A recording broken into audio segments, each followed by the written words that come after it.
अस्सलाम वालेकुम viewers, doctor Huma Chishti, vice president COH Pakistan. अपने चैनल होमियो डॉक्टर हुमा पे आप सबको वेलकम कहती हूँ। आज का टॉपिक एक रेयर टॉपिक है और कॉमनली ये प्रॉब्लम जो है बॉयज़ में और मेन में देखने को मिलती है। आप कह लीजिए कि ये डिसऑर्डर ही जो है मेन के हवाले से है कि गायनोकोमेस्टिया कहा जाता है इसको। और इसको आसान लफ्ज़ों में कहें तो ब्रेस्ट का साइज़ इंक्रीज़ हो जाना मेल्स में, इसके बारे में बात करूँगी आप लोगों से। इन शॉर्ट आपको ये बताती चलूँ कि it is due to imbalance in hormones के इम्बैलेंस की वजह से होता है। जैसा कि स्टार्टिंग में जब बेबी बॉर्न होता है उस वक्त भी ऐसा हो सकता है और प्यूबर्टी के टाइम पे भी ऐसा होता है कि जब बलोगत का टाइम आता है। होता क्या है इस प्रॉब्लम में, इस डिज़ीज़ में, ये डिसऑर्डर कह लीजिए, डिज़ीज़ कह लीजिए कि इसमें होता ये है कि एक इंक्रीज़ हो जाता है ब्रेस्ट साइज़ में इंक्रीज़ हो जाता है और ग्लैंड जो हैं वो टिश्यूज़, जो ग्लैंडुलर टिश्यूज़ हैं ब्रेस्ट के, वो इंक्रीज़ कर जाते हैं साइज़ में, specially boys and in man. ये चीज़ कभी एक ब्रेस्ट को अफेक्ट कर सकती है, कभी दोनों ब्रेस्ट जो हैं वो इन्वॉल्व होती हैं। अब याद रखिए कि इस तरह का कोई प्रॉब्लम किसी भी मेल पर्सन को जब होता है, वो साइकोलॉजिकली भी डिस्टर्ब हो जाता है और उसको सोशल सर्कल को भी फेस करना थोड़ा मुश्किल हो जाता है। ब्रेस्ट स्वेल कर जाती है और एबनॉर्मली इनलार्ज हो जाती है, यानी कि नॉर्मल साइज से काफ़ी बढ़ जाती है। ब्रेस्ट के ग्लैंड्स दोनों सेक्स में होते हैं, यानी कि मेल्स में भी और फीमेल्स में भी। बट आप नोट करें तो मेल्स में ये नोटिसेबल नहीं होते, यानी इनका कोई ख़ास पता नहीं चलता। किसी भी एज के पर्सन में ये प्रॉब्लम हो सकती है मेल्स में। ये एडिशनल ब्रेस्ट टिश्यूज़ होते हैं, फैट्स नहीं होते। अच्छा, यहाँ आपको एक चीज़ और एक्सप्लेन करती चाहूँ, लेकिन इससे पहले आपसे रिक्वेस्ट है कि चैनल को सब्सक्राइब कर दीजिए, लाइक कीजिए, शेयर कीजिए और अपनी राय का इजहार ज़रूर कीजिए। सेकंड कंडीशन जो होती है वो सूडो गायनोकोमेस्टिया होती है और ये एक सेपरेट कंडीशन है। इसमें क्या होता है कि ब्रेस्ट में फैट्स बिल्डअप हो जाते हैं, लेकिन ये गायनोकोमेस्टिया नहीं होता। ये डिसऑर्डर जो गायनोकोमेस्टिया है, इसमें पॉसिबिलिटी ज़्यादातर ओबीज़ पेशेंट में ऐसा होता है कि जो हेल्दी होते हैं, बहुत ज़्यादा ओवरवेट होते हैं, ओबीज़ होते हैं, उनमें ये चीज़ ज़्यादा होती है।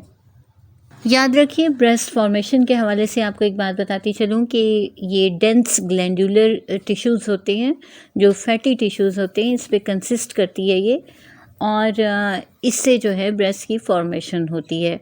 जब इसकी ट्रीटमेंट की तरफ अगर आएँ तो एलोपैथिक वे ऑफ ट्रीटमेंट में इसको लाइपोसक्शन के ज़रिए ठीक किया जाता है, यानी जो लिपिड्स नज़र आ रहे हैं उनको सक्शन की जाती है उसकी और वो रिमूव कर दिया जाता है। इसके एक्ससीजन के बाद, यानी जब एक्ससीजन दिया जाता है उसके बाद कुछ देर स्कार्स भी बन जाते हैं जो अराउंड द निपल्स होते हैं और सर्जरी के बाद चेस्ट जो है वो नॉर्मल हो जाता है, लेकिन कुछ देर तक ये स्वेल रहते हैं। फिर इस स्वेलिंग को दूर करने के लिए प्रेशर गारमेंट्स यूज़ करवाए जाते हैं पेशेंट को और वो नॉर्मल पोजीशन में ले आते हैं। लेकिन याद रखिए कि नॉर्मल पोजीशन में आने के लिए इसको 6 हफ्ते का टाइम लग सकता है। यहाँ हम बात कर लेते हैं इसकी कॉजेज़ के हवाले से। तो जैसा कि मैंने बताया कि ये सेक्स हार्मोन्स होते हैं, यानी टेस्टोस्टेरोन है और एस्ट्रोजन है, ये इन्हीं की इम्बैलेंसमेंट की वजह होती है जो ऐसा हो जाता है। ये एस्ट्रोजन से होता है कि ब्रेस्ट ग्रो करती है और ये हार्मोन्स दोनों सेक्स में मौजूद होता है, लेकिन डिफरेंस क्या है कि मेल्स में जो है वो टेस्टोस्टेरोन की मिकदार ज़्यादा होती है और फीमेल्स में एस्ट्रोजन की। लेकिन जब भी ये हार्मोन्स अप एंड डाउन होते हैं तो इसकी वजह से प्रॉब्लम क्रिएट हो जाया करती है। इसके अलावा कुछ मेडिकेशंस ऐसी होती हैं जिनकी वजह से भी ऐसा मुमकिन हो जाता है, जैसा कि एनाबॉलिक स्टीरॉइड्स या फिर कुछ अल्सरेटिव मेडिसिन्स जो अल्सर के लिए यूज़ करवाई जाती हैं। कीमोथेरेपी में भी ऐसा हो सकता है। एंटीबायोटिक्स कुछ ऐसी होती हैं जो ये कंडीशन डेवलप कर देती हैं। इसके अलावा एंटी डिप्रेसेंट मेडिसिन्स और डियाज़ेपाम जो बहुत ज़्यादा फेमस है इस सिलसिले में। इसके अलावा HIV मेडिसिन्स, एंटी एंड्रोजेंस जो मेडिसिन हैं जो प्रोस्टेट ग्लैंड के लिए यूज़ करवाई जाती हैं, उनके इस्तेमाल से भी ऐसा मुमकिन हो सकता है। कुछ हार्ट डिजीज़ ऐसी होती हैं और उसके लिए यूज़ की जाने वाली मेडिसिन भी ऐसी होती हैं जिससे ये पॉसिबिलिटी हो सकती है, और जिसमें आप देखें कि कैल्शियम चैनल जो ब्लॉकर्स होते हैं वो भी इसमें शामिल हैं। याद रखिए कि ये प्रॉब्लम किसी इंजरी की वजह से भी हो सकती है, कि ब्रेस्ट के किसी टिश्यूज़ को अगर इंजरी हो जाए तो ऐसा हो सकता है। थायराइड प्रॉब्लम की वजह भी हो सकती है, और इसके अलावा ये किडनी फेलियर के पेशेंट्स में भी देखने में कंडीशन आती है। लिवर डिजीज़ में भी ऐसा हो सकता है। होता क्या है, हम इसके साइन एंड सिम्टम्स के हवाले से बात कर लेते हैं। जो मेजर साइन एंड सिम्टम है उसमें स्वेलिंग होती है, टेंडरनेस होती है, और ब्रेस्ट से सम टाइम एबनॉर्मल किस्म के डिस्चार्ज होते हैं। ये कंडीशन एक लंप की तरह से स्टार्ट होती है, और याद रखिए इससे मेंटल स्टेट में भी पेशेंट के फ़र्क पड़ता है, बिकॉज साइकोलॉजिकली वो डिस्टर्ब हो जाता है।